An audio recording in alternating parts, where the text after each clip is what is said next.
And good morning. Glad to be here, and obviously we came up between Annette and I with some hot topics for you because we do have quite an attendance here today. But we wanted to cover as much as we can, so I'm going to move quickly through the outline with you. First off, this course outline, what we're going to cover today is we're going to talk about dealing with multiple offers and the various issues there. We're going to talk about writing backup contracts because now that we're in this new market, we are seeing more backups and we need a refresher course on how those work. I also want to address what I have seen lately and what really, if you take a moment to think about it, you'll understand the impact on the market of these multiple offers and backup contracts. We'll take a few questions after those items, but then I will have to jump into the new HOA rules, the Homeowners Association rules. Then I will be talking about the TREC Addendum, which is mandatory for your use on July 1, 2012, so it's right around the corner. And we'll talk about the issues and practical applications created by the new rules and the addendum. So I will begin with dealing with multiple offers. First, I want to present the canons of professional ethics and just remind everybody under 22 Texas Administrative Code Section 531.1, licensees are required to act with fidelity, and that's basically part of this. It says, in performing the duties to the client, a licensee must treat other parties to a transaction fairly. Within this, it is where we come to the position that if you let one offeree know that you have another offer already on the table on a piece of property, you must let all offerees know. And I have said, I pointed out here, I said, be aware of your inadvertent violation of this requirement. This is where I think you violate this requirement. When you already have an offer working on a piece of property, and someone calls you saying they're bringing you an offer, you have a tendency to say, well, please be aware and you better hurry because we're already working an offer. Once you let that person know that you've already got an offer on the table, when that offer comes into you, such that you do in fact have then more than one offer, you need to let the first offeree know that you have an offer. So that is also covered in your standards of practice here, 1-6, 1-7, and 1-8, in its various forms of treating parties fairly to the transaction. All right, the other issue that has been of interest and was actually an article in TAR at one point in time is the issue of an escalation clause. And what is an escalation clause? An escalation clause is something like buyer will pay $1,000 more than the highest offer received by seller. That's put in the contract, and so that now you're negotiating to get the highest offer so that this contract then becomes $1,000 more than the highest offer. The question is, are they legally binding? I think they probably could be legally binding.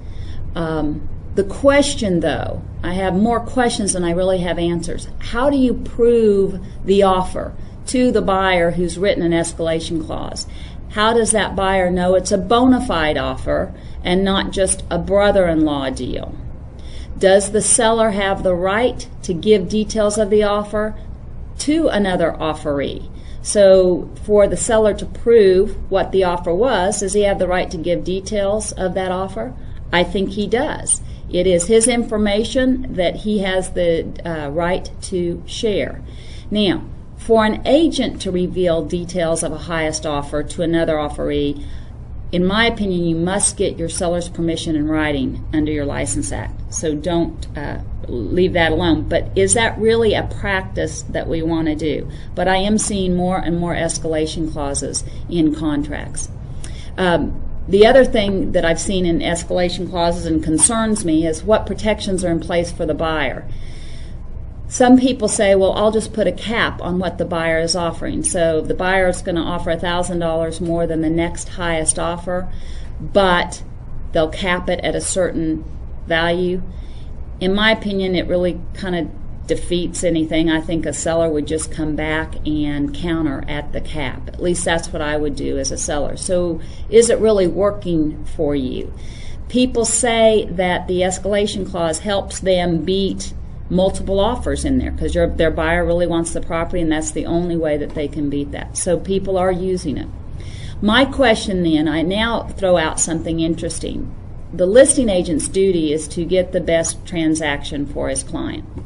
How does the listing agent know when the highest offer has been received so as to accept the contract with the escalation clause? Would the offeree on the highest offer go higher still? So how do you know when to end the bidding process and accept the escalation clause? Again, as I said, I have more questions than I have answers. But now, because people are seeing escalation clauses come in, now we have seen where we've gotten multiple offers with multiple escalation clauses. Well, that's not going to work. If you are representing the seller, you're going to have to send those offers back and have them put firm offers in. So we're seeing those. I think they are legally binding, but you can see what problems there are with escalation clauses. Another thing that I want you to be aware of with multiple offers, and I think this has happened more than once, when a seller gets multiple offers, they have a tendency to counter more than one multiple offer. But if you're countering more than one multiple offer at a time, you have to understand you made an offer out there to maybe 2 or more buyers. And if that offer or counter offer at that point is accepted, the sellers sold the property to 2 different parties. So you've got to be extremely careful and not countering 2 offers at the same time.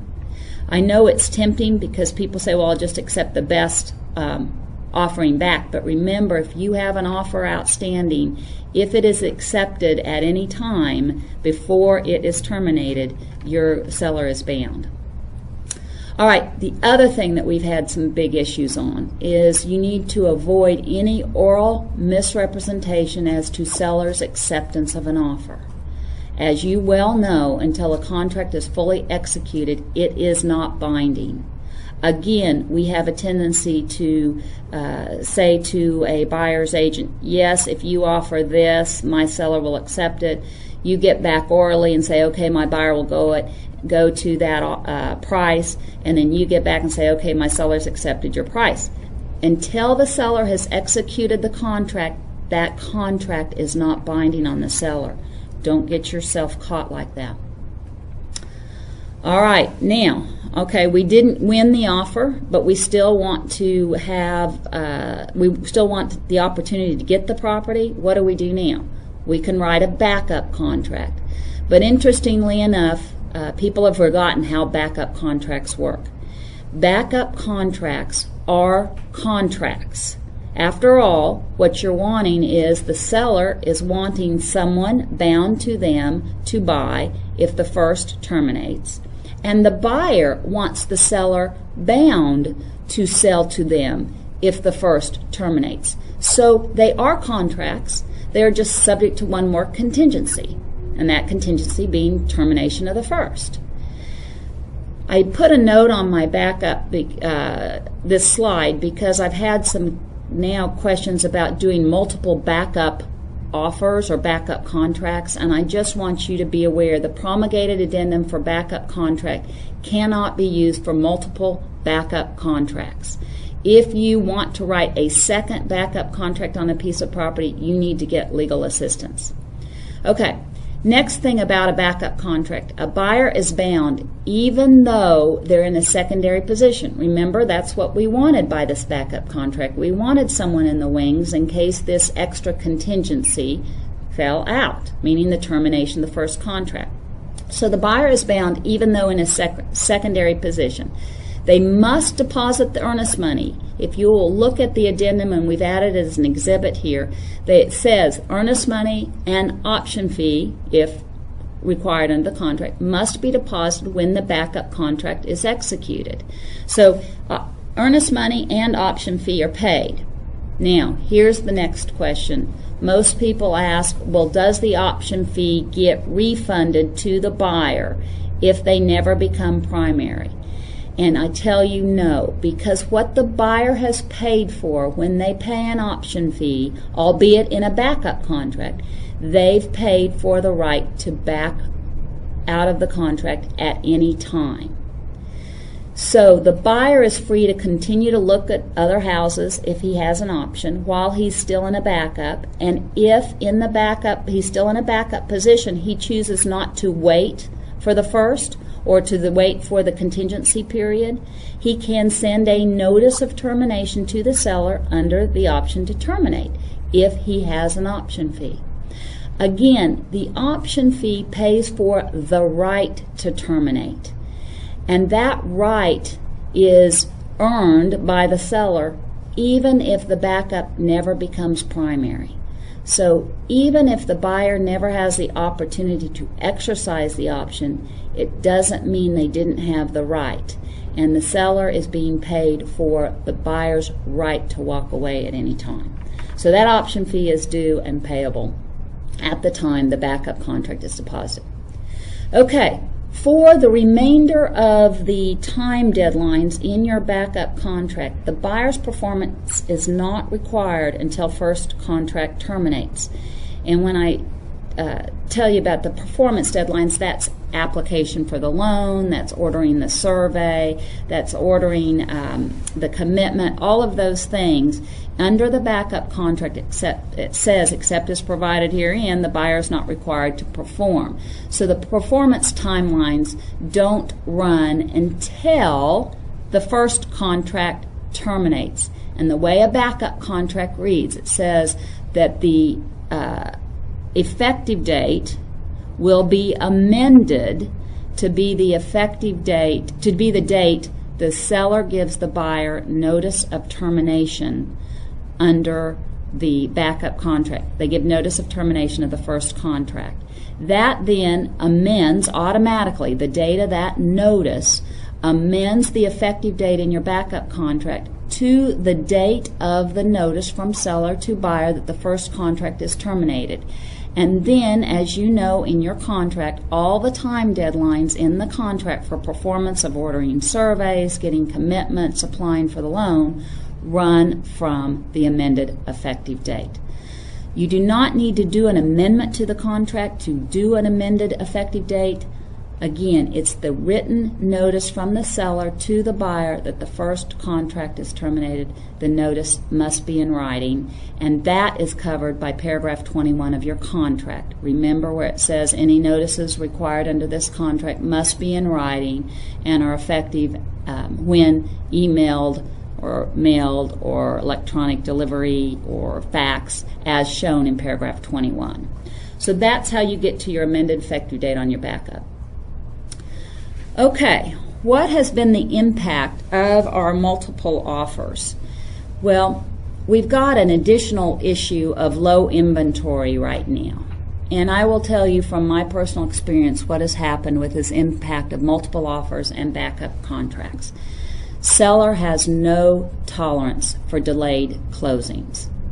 There is no provision in the contract, nor has there been for the last several versions of the contract, any automatic extension in the contract for the lender to get their papers done. So, the way the contract reads is closing shall occur on or before June 27th. If the buyer doesn't close on June 27th, the seller is anxious to kick in a better backup contract.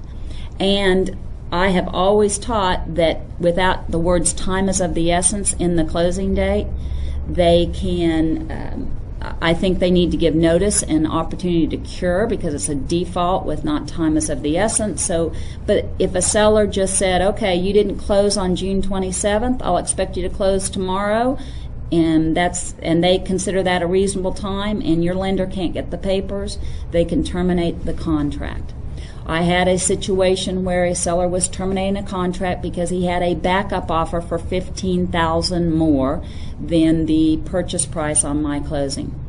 The seller said, I will only extend it one day if you pay me $5,000. I will extend it another week if you pay me another $10,000. The buyer felt over the barrel, went ahead and signed that amendment. The 1 day was till 5 p.m. on Monday. The buyer could not close the transaction until 5:30 on Monday, and the seller required the $15,000. My point being, seller has no tolerance. He could care less if that contract goes through, and frankly would like to kick in the backup. Obviously, the other issue is seller is less likely to negotiate repairs. We know that. Seller's more likely to require more option money. I had a closing where the buyer did not close on time, but assured the seller that they could close if they would just give them a week more. The seller was an attorney. He didn't want non-refundable earnest money. Instead, he required an option fee, because he said, if I can get a significant amount of option fee, I don't care that I open the contract totally back up to where they can walk away for any reason, but I don't have to worry about whether earnest money is refundable or not. In this particular transaction, it was a significant, i.e. $600,000 option fee. All right, the other issue, new appraisal issues. Clearly, we are going to have appraisal issues. Properties are selling for more than list price. As we know, appraisals have to look backward. They can't look forward. So we are having appraisal issues. And for those of you who've heard me speak about your appraisal contingencies that you write in the contract, I don't like them. Appraisals are not fair market value.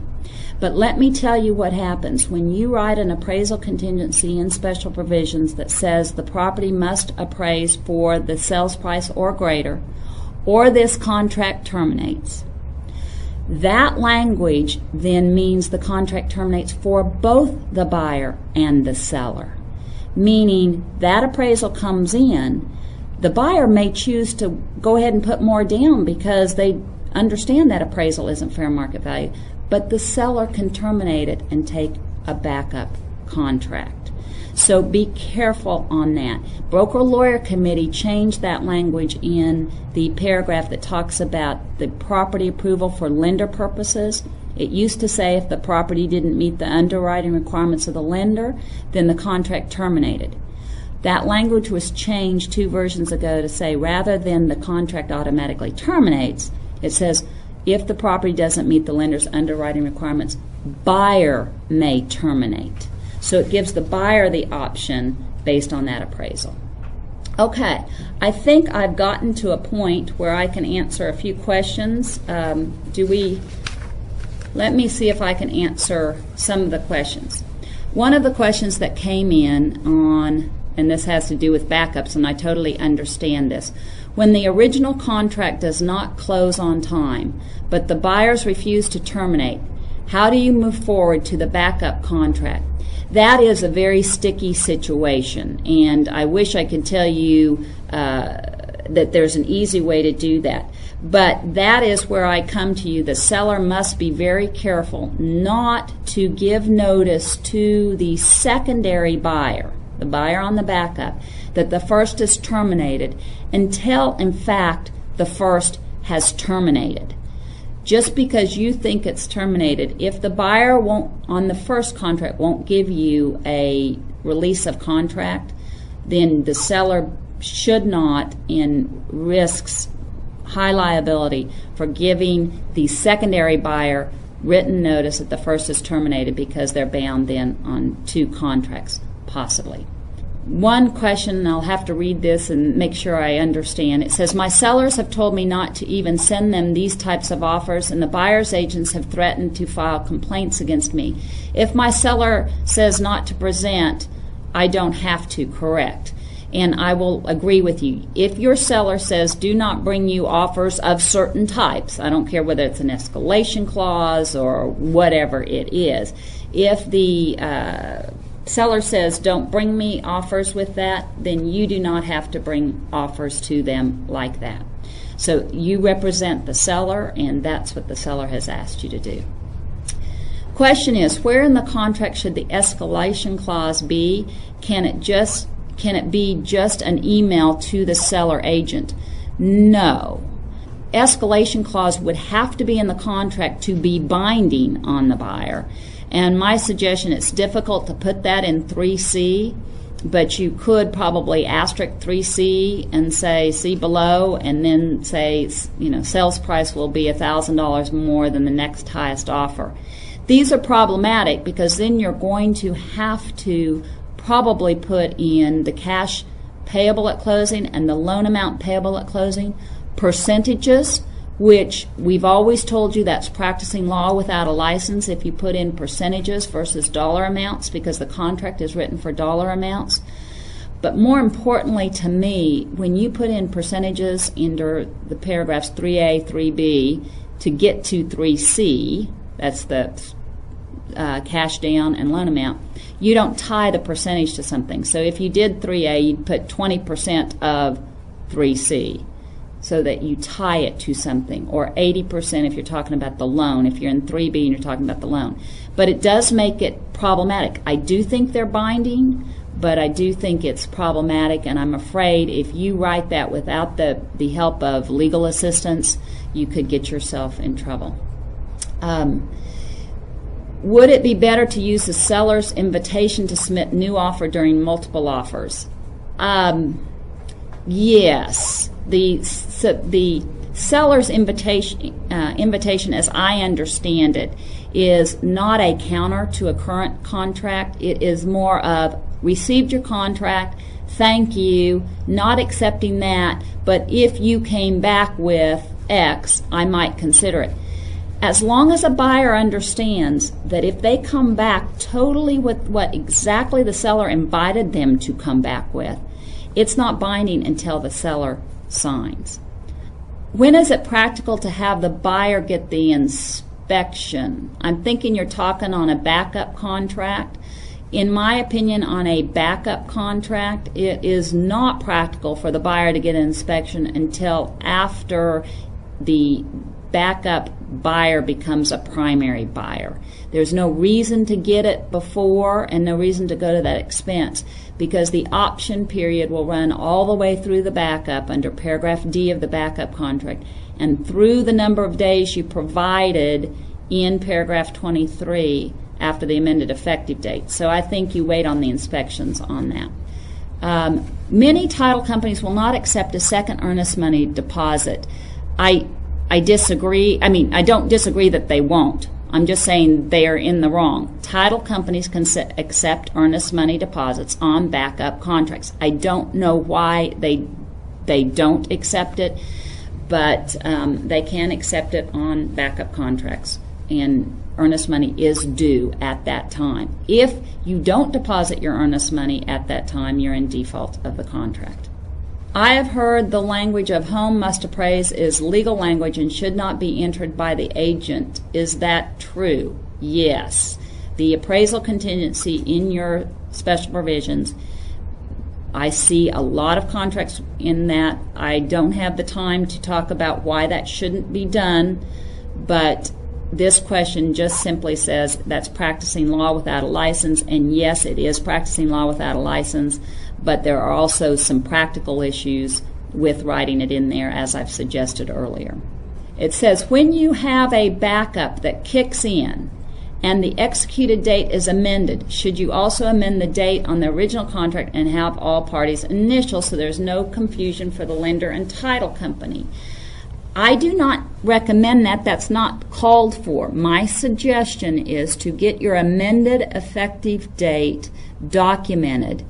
You attach the written notice from the seller to the buyer that kicks that backup contract into the primary, and just attach that to the contract. If I may move on to the new HOA addendum, and I need to explain to you the reason why we have a new addendum is because we have some new HOA rules. But before I can talk to you about that, I want to make clear here my definitions for you in this PowerPoint. First off, HOA, I'm referring to this as an HOA. It really really what I'm talking about are property owners associations. This is single-family residence, not condominiums. But if I used the word POA, you would think that means power of attorney or something. So we all have a tendency to use HOA loosely, but I'm only talking about the rules governing property owners associations, which are single-family residents. The condominium association rules are covered by other laws and wasn't affected by what I'm talking about today. Then the second thing I need you to understand, and it'll mean more later, subdivision information that is addressed under the contract covers three things. It's not just the resale certificate. Resale certificate is just one piece of the subdivision information that we talk about in the addendum. The subdivision information includes restrictions, which the title company has because the law requires that the homeowners association record their restrictions in the deed records. The rules and bylaws of the association are the second piece. Title companies really don't need that. Title companies already have the restrictions. But the subdivision information that the seller provides for the buyer includes all of these things. And then finally, the resale certificate. And the resale certificate does give title companies some of the information they need for the closing. Or I should say portions of the resale certificate are what we need for the closing. But I needed you to understand those definitions to get into the next piece of this. House Bill 1821 made some sweeping changes to various sections of the Texas Property Code which govern the Property Owners Association. I'm only going to talk about the ones that I think affect you because there were several other changes. So first off, in the body of Section 207.003, they've now added a provision that the cost of the resale cert, now remember this is only one piece of the subdivision information, cost of the resale cert is a buyer cost unless the contract provides otherwise. That's in the statute. Second thing they were trying to address is that the Property Owners Association management companies were requiring or saying that the resale certificates were only good for 30 days, which was invalid. So the law really came up and said, okay, wait a minute, you can't make us order a new one every 30 days. It says, if a resale certificate has been provided within the last 60 days, upon request, the Homeowners Association must deliver a copy to a purchaser. So when we have contracts that are falling through, if we've ordered a resale certificate for the prior contract, now if it's within 60 days, we have to be given a copy. They can't require us to order a whole new set. Okay? Then, on a new order, if this is a new order for subdivision information, the law has always allowed the Homeowners Association to require payment for the subdivision up front. And over time, this fee became pretty high. It was from $75, then it got up to $150, got up to $250, and we have resale certificates and subdivision information that cost as much as $350. The homeowners associations were debiting the credit cards or taking a check up front. The statute now says, wait a minute, homeowners association, we're not going to let you charge or process those fees until you are able to deliver the information. So the way the law reads, it says on a new order, the homeowners association may require payment up front, but they cannot process the payment until the resale certificate is available for delivery. We'll talk about maybe there's an issue that this helps us with on a go forward, and I'll talk about that in a moment. Okay, a couple of the other changes that were made. This subdivision information that I'm talking about was changed from it being due in 10 days to change to be doing 10 business days. For many of you who have heard me before, under our addendum, I see consistently 10 days written in there. And I tell agents, when you put 10 days under paragraph A1 of the Homeowners Association Addendum, generally that's going to require an additional expedited fee from the Homeowners Association, because the old law said the Homeowners Association had 10 days from a first request to deliver the homeowner's information. And then if they didn't deliver it from the first request, it was 7 days from a second request. So anything less than 17 days was expedited, and we were charged an additional $100 for expediting fee. Now the rule says the subdivision information can only charge for processing the subdivision information request if the resale certificate and subdivision information request are available for delivery within 10 business days. It was originally 10 days, now it's 10 business days. The issue we have is the addendum that you're dealing with still has in terms of calendar days. We'll talk about that in a moment. They also changed the update to the resale certificate. There's a provision in the statute that says if the subdivision information was ordered within the last 6 months, the Homeowners Association had to provide updates to that within 7 days. So there was a less costly way of getting current information for your buyer, and that was in your old addendum. I never really saw it used because I don't think people understood it, but it was a much less costly way of getting the information the buyer wanted about the Homeowners Association. But it has changed from 7 days to 7 business days. And then another thing that did help, though, is on the resale certificate, the statute requires that the Property Owners Association must disclose all fees associated with the property transfer, the amount, the purpose, and the payee. This is well and good, but it does still. The problem is we have a tendency to negotiate the HOA addendum where it says that the buyer will pay the first X and seller will pay the remainder.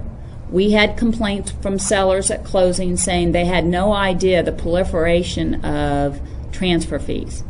The statute now says, Property Owners Association, you can't just stick in whatever fees you want. You have to disclose what they are. The problem is you're going to negotiate the clause in the addendum before you know what those fees are. The good thing is, though, it won't be a total surprise to the seller. The bad thing is the seller will have already negotiated and be stuck with it, whatever it is anyway. So it's in the resale certificate. The other thing that they did do for us is in the resale certificate, the Homeowners Association now must tell us what the purpose of any special assessment is. They can't just say special assessment due and not know what it is. They have to tell us what it is for. Not that it changes what someone is having to pay. Okay, did everybody hear? Annette's question is, and I was going to get into that. The new law says 10 business days. The old law was literally 17 days, and we weren't watching it. Now we're saying, okay, if you don't deliver it in 10 business days, you can't charge for it, okay? The addendum still is in terms of calendar days, and I'm going to talk about that in your practical applications here in a moment so that you are aware of that because of the extra fees that the homeowners associations are charging if you order expedited HOAs. I'll get to that in just a moment. As a result of these new rules, you now have a new TREC 36-7. It's mandatory July 1, 2012. Remember, the statute allows the buyer now to order and automatically defaults it to a cost of the buyer unless the contract provides otherwise. Broker Laureate Committee added the option for the buyer to order and pay for the subdivision information. That's in paragraph A2. Still in paragraph A1, it's still a seller option to pay for and provide for the buyer. If you look at the form that you have attached to your exhibit, there is a typo, and that's on the TREC website right now. They will fix it. In A2, you don't see a blank for number of days. But once again, I will reiterate on that question. These are in terms of calendar days under the contract. There is not a business day insertion. We'll talk about that in a moment. Second piece to the HOA addendum, the time for termination of the contract after receipt of the subdivision information has been reduced from 7 to 3 days after receipt of the subdivision information. I have heard some complaints about this because people say I can't possibly read through all the homeowner's information within 3 days where they are so voluminous. I will tell you one of the things in the statute that will help you is the homeowners association, if they have a website, must post their dedicatory instruments on their website so your buyer could look at that pending waiting for receipt of these documents. One of the cautions, though, I want to present to you is under the seller provision, where the seller is paying for the subdivision information, it says that the buyer has the right to terminate the contract within 3 days of receipt or closing, whichever is earlier. What triggers buyer's right to terminate is actual receipt of the documents. If your buyer orders the resale certificate under paragraph A2, the time for termination is 3 days after time required and not actual receipt. So if you have in paragraph A2 that the buyer is going to order it, pay attention to your deadlines, because buyer could not receive the subdivision information and lose their right to terminate. A couple of the other clarifications in the HOA addendum, it clarifies who pays the cost of the HOA fees. Oftentimes there was confusion on who paid for the resale, the upfront information, and who had to pay for the fees that were charged as a result of the transfer. There's a clarification now in the HOA addendum and makes clear who pays for what. Other thing, and I've heard this is controversial from many people, but the reason it's controversial is because the title companies weren't getting reimbursed from the buyers or sellers when a contract fell through. It authorizes a title company to order subdivision information only upon receipt of the fee required. We're going to get into practical applications here in a moment on how that's going to work. But I'm going to submit to you with language like that in there, the title company will only be authorized to order it and pay for it if they receive a fee or credit card payment. If a title company does business as usual and continues to pay those fees up front and not collect them, I will submit to you it will probably be a RESPA violation because they're doing a thing of value in exchange for business because a contract doesn't authorize them to do so. The other thing is that what the new TREC addendum is, it says it provides for payment of costs incurred by title company to obtain the lien information in the event the buyer does not require the subdivision information. If you will look at new paragraph E of the addendum, it says that if a buyer doesn't require this subdivision information, let me back up a minute. A lot of people misunderstand that a buyer doesn't have to get this information. There's always been a provision in the addendum that buyer can waive this information. There's no law that requires a seller to provide this to the buyer, or no law that requires the buyer to get it. So the buyer could always have waived getting this information. However, what happened is with this law about the subdivision information and the homeowners association having the right to charge us for that, the provision of subdivision information, the homeowners associations quit providing title companies with what we called statement of dues or statement of accounts letters. We used to get those to make sure there weren't any dues that were liens against the property. The homeowners association refused to give that to us anymore and said we had to order the whole subdivision packet, which was the 350, 250. We don't need all of that. We talked about that. The title companies don't need all that. So in paragraph E, if a buyer waives the requirement to get the subdivision information, but the title company still needs basically a statement of accounts, then we have the right to go under paragraph E, and you will negotiate who pays for whatever cost that is. It's basically the cost of getting a payoff letter is how I would call it. Okay, the issues to note. And this will address the calendar day versus 10 business days. Homeowners associations are requiring a payment of an expedited fee if the subdivision information is required earlier than the statutory time for delivery. They were collecting, the Homeowners Association had been collecting as much as $100 to expedite an order. And when under the old law, most often I saw under A1 10 days, 10 calendar days. Well, the old law was 10 days from the first request, 7 days from the second. But irrespective of that, generally when the contract was delivered to the title company, if the contract was signed on a Friday, the contract was delivered to the title company on a Monday, that meant the 10 days was Friday per the contract. So it was already an expedited delivery, and so it was an extra fee. Now, though, if you look at the 10 business days, I guarantee you will have even that same issue. If you put 10 days under the addendum, that's in terms of calendar days.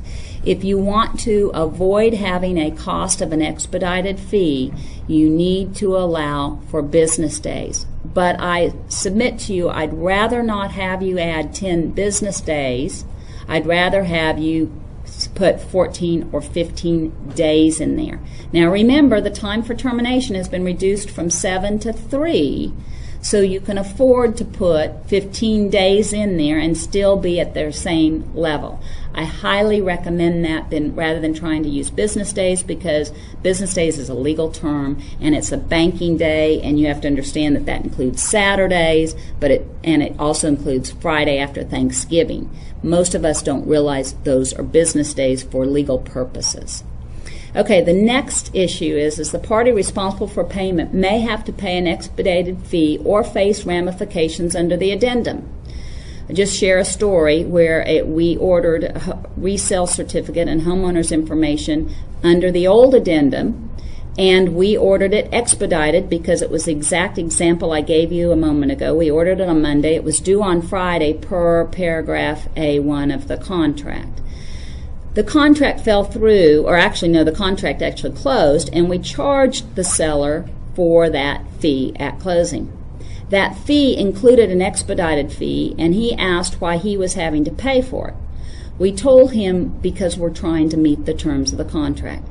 He said he did not authorize us to do the expedited, and it really didn't matter to him that it was on time because the buyer had the right to terminate no matter what anyway once they received it, so he refused to pay the expedited fee. This is something that you're going to have to address as we go along with this new addendum and understand this. On the other hand, a buyer, if they're responsible for ordering the resale certificate, are going to need to comply with those deadlines, and they may have to pay the expedited fee, or they miss their right to object because they have the right to object within 3 days after the time required. So pay attention to the language in that. HOAs may not process the payment until the resale certificate is available for delivery. Remember, I mentioned that? But what is silent in the law, does that mean we will be able to stop the order if the contract terminates before the resale certificate is delivered? I don't know. Under the old law, the HOA processed our payment the minute we paid them. Even if we called them and told them we terminated, we never got a refund of the fee, and oftentimes never got the resale certificate because we didn't need it anymore. The law doesn't actually say that we can terminate it if they haven't delivered it to us yet. It just says they can't process it if it's unavailable to be delivered, but they can actually get the information up front. They can get a check from us and hold it. They can get a credit card fee and hold it. So if we can argue under the statute what the intent of that was, is that the fee was not required if the order is canceled, then who has the responsibility to cancel the order so that a buyer or seller does not have to pay for that needlessly? Okay, we already talked about paragraph E of the addendum. If a buyer waives the subdivision information, who is going to pay for it? All right, real quickly. Fees for the ordering the subdivision information may be paid by credit card or check. It says, again, the title company is only authorized to pay this upon receipt of or to order it upon receipt. Title company doesn't have to order it. A buyer or a seller can order it. But if you want the title company to order it, then we're going to have to receive the fee. It says if paying by credit card, I'm going to suggest it might be best for the party to order directly. And there was a suggestion from my office the other day that many of these homeowners associations have ways of ordering online. Allow the title company to order the resale certificate online, fill in all the information that they need and put it online. They'll then give you a confirmation number that the order's been received, but state that they won't process it until they receive the fee. The title company then can send the link and the confirmation number to the party responsible for paying the fee. They can go online and give their credit card directly there rather than giving the credit card to the title company. Having said that, if they want to pay by credit card and they want to just go ahead and give the number to the title company, I would suggest that you make sure, and to any title companies that may be listening, to make sure you have company policies in place to protect the privacy of the credit card user. If paying by check, originally I said, well, if we put on the addendum that we only have 10 days to order this, we're going to need that check really quickly to get it done in time. So I said timely delivery necessary, and I'm saying deliver the check with the contract. The problem is most of you don't know what that fee is going to be. You look to the title company to look that up, either because they got the title work in and found out who the homeowners association was because they have to file it of record, or we can get online, or just experience tells us, oh, this is the homeowners association, this is what the fee is. So you may have to just be ready to deliver us a check immediately. Then, what if an expedited fee is required? If it's a seller's cost, could the seller refuse to pay the expedited fee? I would argue probably yes, because the seller has limited ramifications other than the fact that the buyer can terminate for any reason 3 days after receipt of it, and the longer a seller waits to give it to the buyer, the longer that free look, if you will, I call it a free look, is out there for the buyer. If it's a buyer's cost, then could the buyer refuse to pay the expedited fee? What are the buyer's ramifications? We've already discussed that, in that the buyer is limited to the date of receipt that was deemed to be received. Okay.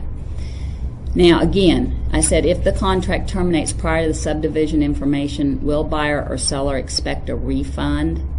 If the law, which I think is silent, but if the homeowners association practice or use the practice that they will not process the payment if they have not yet delivered the subdivision information, then I think that the parties may expect a refund or expect their check not to have cleared. It's an issue that I don't really know how it will go into play. The homeowners associations will basically dictate this. And in the statute, we'll have to make some corrections next legislative session if we want to fix this issue. I'm going to quickly conclude and then try and answer some questions. Basically, we have turned into a seller's market, which is great, but you have to be reminded that each market has its own very unique issues. And clearly, this is a unique issue that we're dealing with. Under your canons of professional ethics, it's requiring you to act competently and stay informed about the issues and developments in our history. So clearly I'm preaching to the choir here, because all of you have attended this hot topic seminar, and so I hope it was helpful.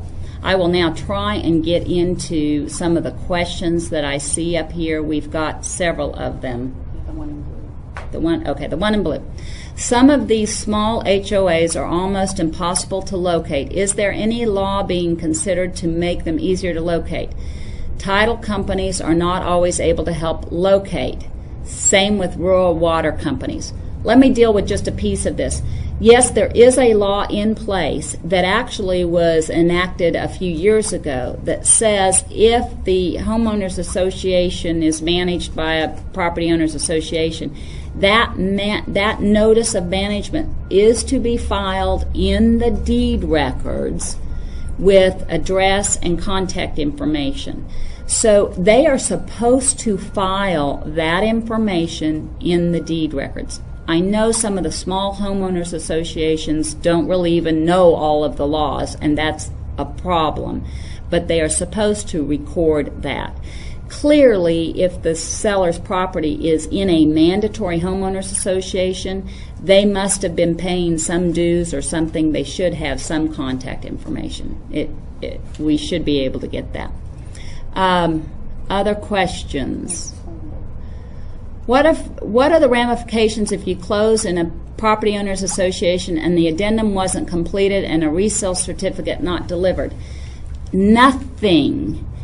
And I say that very boldly, but the issue is you don't have to have the addendum.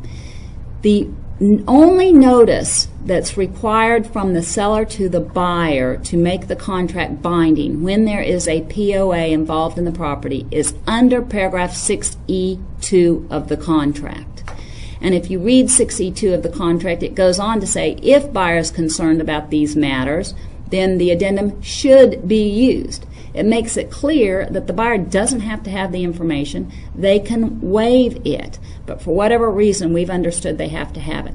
My problem is if you don't use the addendum, you could have used the addendum and put buyer waives getting the information. If you don't use the addendum, I don't have any instructions in your contract as to how to charge for the transfer fees that will inevitably be charged at closing. I have to laugh. At one time in my left brain thinking, I thought because it's the seller transferring the property to the buyer, those transfer fees should be paid by the seller if the contract's blank. And I went to my office manager one day and I said, what do you do in this situation when it's blank as to transfer fees? And she said to me, oh, that's easy, Dawn, because the buyer usually closes first. If they refuse to pay for it, I just move it over to the seller's side. Now, I had to chuckle because that's probably a better thought process than I had. But that if you don't use the addendum, you don't have that addressed. That's the biggest issue. Okay? To avoid expedited fees, shouldn't we just put extra days in the addendum? Most definitely. The problem with putting more days in the addendum, the reason people don't want to do it, if you really look at the language, it's a free option for the buyer. The buyer now has, if you put in, let's say you put 15 days plus 3 days from receipt, technically you're giving them an 18-day option. They have 3 days to terminate it for any reason. So that's one reason why the 7 went to 3. But my preference, and one day maybe we'll get an addendum that ties all of this to the effective date, so we don't have so we can kind of make sure we follow the option period. Okay, do these rules apply to REO bank sellers? Not quite sure what you mean by that. These rules apply to property owners associations that govern the properties that are now owned by the banks. So yes, it covers that, but it really covers the properties that are owned by the banks. If anybody wants to stay, there are a couple of questions, is how to know the seller agent presented all the multiple offers to the seller. Unfortunately, it's no different than any offer. Under your License Act, you as the listing agent are to present all offers to your seller. It's the seller's choice on what offer to accept, not the listing agent. I don't know how you verify that. It's just that's required in their license. If you have, it says if you are in negotiation, another contract comes in and the buyer has accepted counter offer, shouldn't that contract be a backup? When do multiple offers and backup offers be used during negotiations of a contract already in process? Please be careful. When you talk offer, that means it's not a contract. When you talk contract, that means you have a binding contract. So here's your issue, is if you've already got an accepted contract, any offers after that can only go into a backup offer, a backup contract position, okay? So they can go into a backup contract position. And that's where I've talked about, I have had many people call and say, can I have multiple backups on a piece of property? Yes, you can. However, our addendum does not work for multiple backups. So get legal advice on that. So clearly there's a lot of questions about the backup contracts. It says if you have the, someone said this is interesting, if you have the seller's permission, can you tell the different offers what the others are offering? Yes, in my opinion you can do that, but that seller's permission must be in writing. Please get that in writing. Most of the rest of these are just telling Annette to have a great vacation. So I guess we will end on that. We hope that this information has been valuable. I'll let Annette close today, but thank you for attending.